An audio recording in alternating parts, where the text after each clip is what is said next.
नवनवीन ताज्या घडामोडी जाणून घेण्यासाठी लाल दिवा न्यूज चॅनलला लाईक करा, शेअर करा आणि सबस्क्राइब करायला विसरू नका। शाळा कॉलेज परिसरात वाढत्या टवाळकीच्या घटनांना आळा घालण्यासाठी नाशिक शहर पोलिसांनी ऑपरेशन शाळा सुरक्षित अंतर्गत विशेष मोहीम हाती घेतली आहे। या मोहिमेअंतर्गत मंगळवारी पोलिसांनी शहरातील विविध भागांतील शाळा कॉलेजांच्या आवारामध्ये धडक कारवाई करत 92 टवाळखोरांना ताब्यात घेतले। नाशिक शहर पोलीस आयुक्त श्री संदीप कर्णिक यांच्या विशेष निर्देशानुसार परिमंडळ 1च्या हद्दीतील सर्व पोलीस ठाण्यांमध्ये ही मोहीम राबवण्यात आली।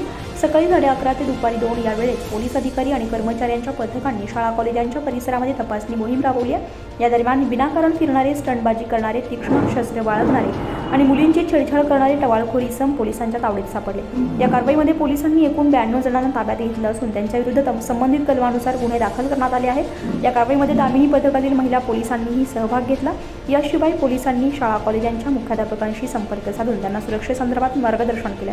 ही मोहीम भविष्यातही सुरू राहणार असून शाळा कॉलेज परिसरामध्ये विद्यार्थ्यांना सुरक्षित वातावरण निर्माण करण्यासाठी पोलीस कटिबद्ध असल्याचं पोलीस आयुक्त श्री कर्णिक यांनी सांगितलं।